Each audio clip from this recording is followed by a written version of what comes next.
Not all places exist to be found, brother. Sometimes one must revel in the shadows to truly see the light.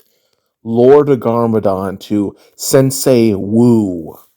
Hello, I'm Sensei the Dark Master, and in today's installment of Ninjago Lore, we shall be covering one of the former 16 realms of Ninjago, the Realm of Madness, also known as the Dark Realm, or more recently, the Kingdom of Madness, for reasons that shall be explained later. We shall discuss its history, important geography and locations, inhabitants, and much, much more. Long before time had a name, the realm of madness came into existence.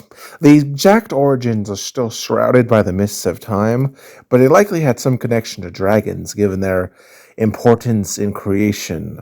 Sometime after its creation, the balance between darkness and lightness became tilted, and the realm became a place of evil, where dark things dwelled.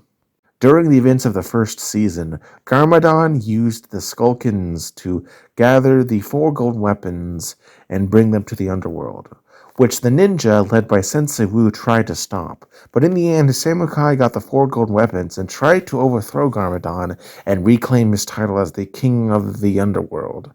But it was then revealed that Garmadon never intended to wield them, as their combined power is too much for any one person to wield, even Lord Garmadon at this moment.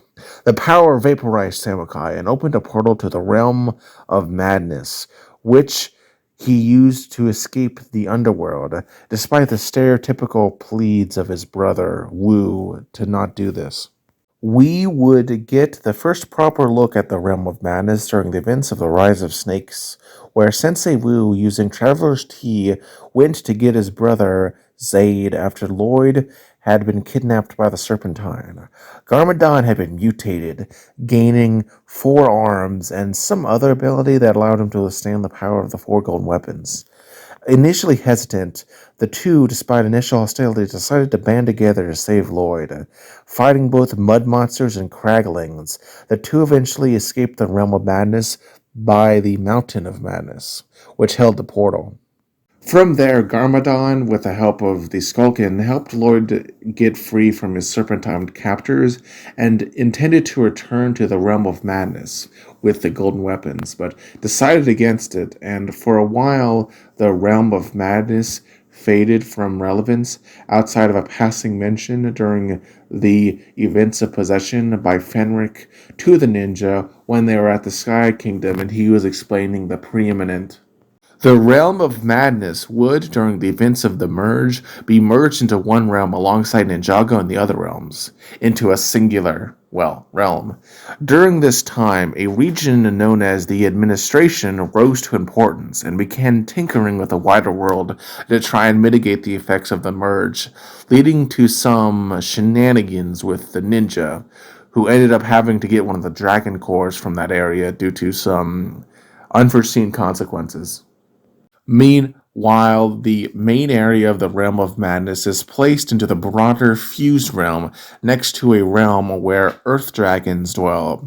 This caused conflict as these Earth Dragons fed upon the Kraglin mud, which is the life force of the Kraglings. Nia, who arrived in the area soon after the merge, helped keep the dragons away, and when the other ninja arrived, they also helped put a stop to the dragons after an initial misunderstanding. And as of the release of this video, that's all there is to the history. Though no doubt it will return at some point in the future, especially the administration. Now let us discuss the geography / important locations of this realm itself. The main area of this realm is a foggy, mountainous, purpley area with some crystals littered around.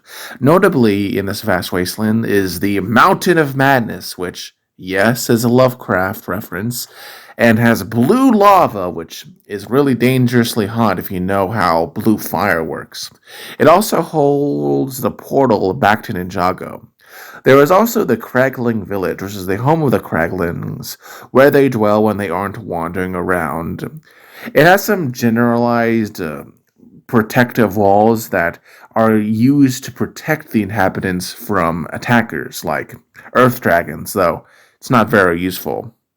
The other major location is the administration. The exact location is uncertain. It must be a great way more distant than the area where Garmadon and Wu were, but it is radically different, with architecture that is like a corporate office taken to the next level. Just rows and rows of offices, lines filled with people who had been waiting for years, and it has many agents and are led by a mysterious leader who seek to enforce bureaucracy for its own sake. Speaking of those agents, let us go to the people of this realm of madness. First, and perhaps most famously, you have the Craglings. The rock-like, brutish entities are the most common race in the realm. In terms of design, they are initially depicted as larger than a human, with big gorilla arms, a prominent underbite, and relatively lanky lower body. They took design elements from the Geolix and Tremorax figures from the 2009-2010 Power Miners theme, and yeah, it's pretty evident. Interestingly, this Cragling design would itself be reused in Nexo where it was seen as one of the monsters in a maze that the main protagonists had to go against. We would then see in Dragons Rising either a separate subspecies, an individual variation, or redesign that is rounder and more overtly rock like in design, and in general a lot less intimidating. Their leader, specifically, is very rock like. Speaking of Craglings, they appear to have a sort of tribal leadership structure in which they are led by a king, which at the current time is Cragnor.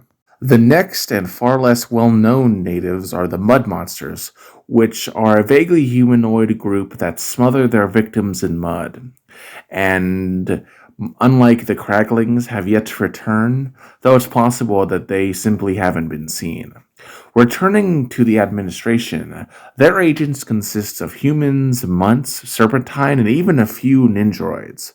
It's unknown how many of these were already in the realm prior to it, or if most were recruited after the merge, and if the native version of the administration consisted of different people. Maybe they were Craglings or something.